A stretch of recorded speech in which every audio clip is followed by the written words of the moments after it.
to come and carry us like wind in our sails. I can't ask him to move. He's busy editing my video for me.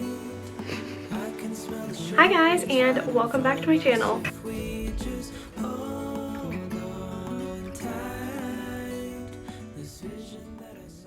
I am once again in a chair in front of a chair, but Aslan's sleeping there and I can't disturb him, so say hi to him in the comments. He would love that. Anyway, today we're doing my May TBR. We're doing like a light reset. I filmed yesterday cleaning up in here because it needed it desperately, so that portion is already done. But other than that, I didn't really feel like going through too quickly. I am in a stage of life at the moment where I'm just stressed and frazzled, and so I wanted something quick, efficient that I could get out for you guys, let you know what my TBR is, let you guys know what I'm reading for the month, and just kind of go from there. We'll get back to the resets soon if you guys prefer them, but today is just going to be a TBR. I hope that's okay. Hopefully it doesn't disappoint though. I didn't come unprepared. I have quite the stack of books, and she might be in her fantasy era again. I'm just saying. The reason that there are so many books on this TBR is because I recently counted how many unread books I have on my shelves. I will be keeping that number to myself, but it's bad. So put a lot of books on this list. I'm excited about all of them. Like I said, I am kind of in my fantasy mood. I recently read Fourth Wing and loved every single second of it, and it's really refreshing my memory as to why fantasy used to be my favorite genre of all time. I'm also just enjoying like finishing books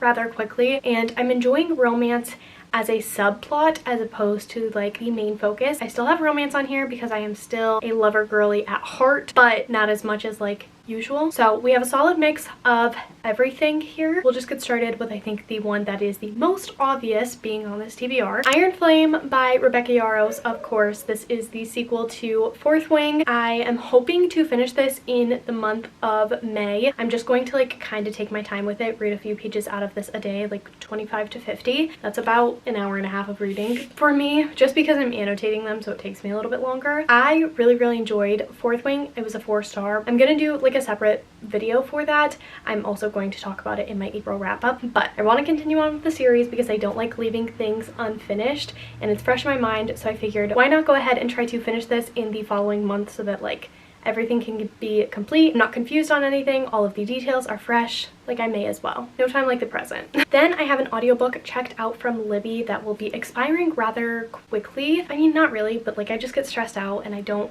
like having them return before I've finished them. I have You're Invited by Amanda Jayatissa. This is a thriller that I got from Book of the Month in July of 2022, and I'm trying to get through all of my Book of the Month books kind of quickly. I mean, not necessarily, I don't need to finish them all, but I don't like the percentage of them that are unread that I have, so I wanted to go ahead and read at least one of them. I've heard good things about this one. I haven't heard a ton about it, but I remember a couple people also got this one and really enjoyed it. I believe this one is like a wedding at a resort type of thing. Someone's unalived, and I like listening to thrillers as audiobooks, so I think this will be good. Then I was looking at my shelves. There are a few books that I just need to read because it's honestly abhorrent that I haven't read them yet. It's really bothering me, and a few of them were glaringly obvious, especially this past month. The first one being Red, White, and Royal Blue. If you didn't know, this was really popular when it came out and for quite a while after. It is following the son of the first female president and the Prince of England. They get into like a pretty large argument publicly, and so in order to do like damage control, they have to pretend that they are friends. It wasn't that big of a deal, whatever, and then through that they genuinely become friends, and then a little bit more. I cannot wait to read this book. I think it's going to be one that I really love. I saw all of the hype. It was something that I was excited about, but I was apprehensive because people said that there was like a lot of politics in it, and that wasn't something that I particularly enjoyed, but my tastes have changed. I really enjoy a good amount. Obviously, I don't want the whole thing to be like a bill, but I do enjoy politics in my romances. I also enjoy like law school and things like that. It's like a niche thing that I enjoy in romances, so I'm really looking forward to this one, and it's bothering me that I haven't read it, so I figured maybe May would be good. I'm also doing this thing where I'm attempting to read for about an hour every single day, and that's definitely sped up the rate at which I finish books, and it's encouraged me to just read more. So I want more of my physical books off my shelves, and I want to read this, and I still need to watch like the show or the movie that's on Prime that I never watched. I still get ads for it, I think because Amazon is like mocking me and saying, hey, remember Like, I know you see it on your shelf, but now you're gonna see it on your TV too.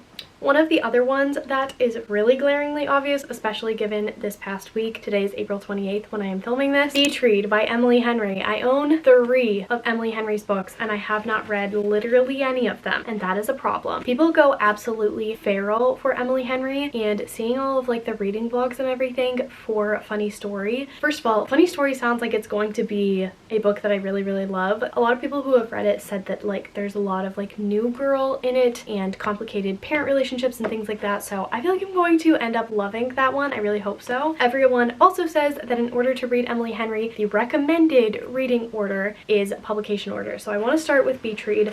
This tends to be like a pretty loved book of hers. I mean, obviously she's a well-loved author, but as far as her like romantic comedy books go, this one has like some of the best reviews. Then, like I said, I have really been in the mood for fantasy, and I need to do a reread of this series. Reading Fourth Wing just reminded me, for whatever reason, so much of this series. I think it's because the dragon riders in that are the equivalent to a military, and so that was like kind of the vibe I was getting. An Ember in the Ashes by Sabaa Tahir. I read this forever ago and it was a 6-star read for me. This book literally pulled me out of a reading slump, a depression, kind of saved my life in multiple ways, and I owe it a lot for that. This book, like, it did a lot for me. So I really want to reread this and then finish the series. I miss Laia and Elias. They have been on my mind a lot this past week. This was a really popular series a while ago. It is completed if you want to go back and read it, but basically Laia is a slave, Elias is a soldier, and Laia is like a servant in this military school that Elias is at. Elias realizes that there are like some things going on that maybe shouldn't be, and I believe his mom is like a general, kind of like Violet's in Fourth Wing, and they end up having to work together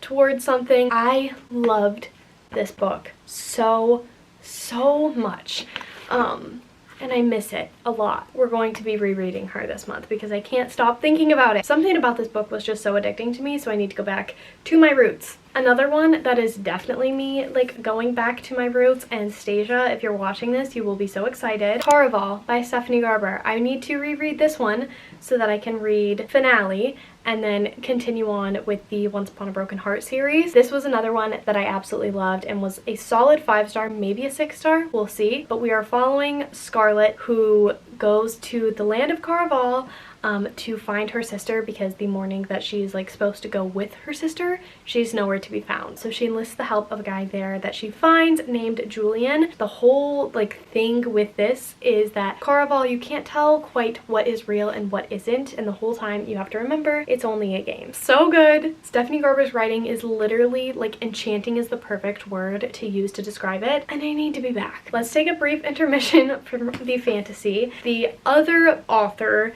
that became glaringly obvious on my shelves this past month was Abby Jimenez, so I really want to read All Head and Attitude, so I needed to make sure we were good. Part of Your World by Abby Jimenez. This is the first book in her like series. I don't know exactly what it's called, but Just for the Summer recently came out, and I don't know if they're necessarily loving it. I think most people are liking it, but I haven't seen tons of reviews, honestly. But I know that they love Abby Jimenez's writing, and I do want to read it. So if I am in a romance mood, this is one of the books that I am definitely going to pull for. I believe this is about a doctor and a farmer, maybe, so they're kind of from like different worlds, but it's a romance between them. The other romance that like I'm pissing myself off with this at this point, I'm annoyed with myself at this point for not having finished it because it's been on so many TBRs. Terms and Conditions by Lauren Asher. The second that I am in a reading mood, I'm going to finish this, because the fact that I haven't yet is obnoxious to not only you, but also me. It needs to not be on TBRs anymore. I ate up the first book, and there's nothing wrong with it. I just need to go back and like pick it up again, and for whatever reason I never do. Terms and Conditions, it has to happen. If you like see me posting and everything and I haven't marked this read on Goodreads, I need you guys to go down into the comments and yell at me to finish this book. Please. Thank you. We're jumping back to fantasy really quick. The last fantasy that I really want to try to read this month is Powerless by Lauren Roberts. Powerful comes out the end of this month, and I know I'm not going to finish this in time to read Powerful. I would like to read it kind of close to Powerful's release so that I can go ahead and read Powerful and be all caught up by the time that Reckless comes out this summer. This, I heard, is a really good romantasy with tons of banter, so I'm excited. I started it, I got like 4 pages in, but I started it at work, so it was really difficult for me to focus. This is probably like bottom of the totem pole as far as priorities go, just because I really want to focus on An Ember in the Ashes and Iron Flame, but I'm still excited for this. So if I've gone through both of those, then I want to pick up this one to really cure my fantasy fix, because I want to read as much fantasy while I'm in the fantasy mood, because I have so much of it on my shelves. Last few books that we have are some thrillers. So first up, I am currently reading Ward D by Frida McFadden, and I'm hoping to finish that up today or tomorrow. I'm reading it really quickly. I have the audiobook and it's on like 2.2 times speed. I'm not really worried about finishing that, but I am enjoying it, and I think that the writing is like super fast paced. So to get another book off my shelf, I would really like to read The Housemaid by Frida McFadden. I've heard literally amazing things about this one, and given like her writing style and the fact that this has short chapters, I think that this could be really good. I'm enjoying reading things quickly, getting things off my shelf, and thrillers are just like the perfect fix for that. The other thing is, like, since I've been reading for so long, obviously most things are so formulaic, and I love that, but it makes it so that when I'm reading, there's not much that's really surprising to me anymore. And thrillers still have like lots of shocking elements, and I like that. These are a palette cleanser for me for like multiple reasons, and I want to kind of have them spread out throughout my reading continuously. Then another one that I was looking at as like a series I can finish, a book I could get off my shelf, is Family of Liars by E. Lockhart. I read We Were Liars, the first book, a really long time ago, and this one is nice because it's the prequel. Such short chapters, such an addicting read, and a good like palette cleanser, because it is kind of a thriller. You don't necessarily know what's going on. At least that's the way it was with the first book. I looked at this and I was like, we need to finish this. So, and lastly, I am continuing on with another series that I don't own, but one of my friends recently loaned this copy to me, and so I want to get it back to them as quickly as I possibly can, and that is Killer Instinct by Jennifer Lynn Barnes. This is the second book in the Natural series. I want to continue on with it while it is fresh, because this is like a thriller series where you kind of do have to remember those things. So she has the rest of the series. I'm going to start with Killer Instinct and hopefully finish this one relatively quickly. These books don't take me long to read at all. When I am reading them, I read them really quickly. This one is fun. It's like Criminal Minds, but for teenagers.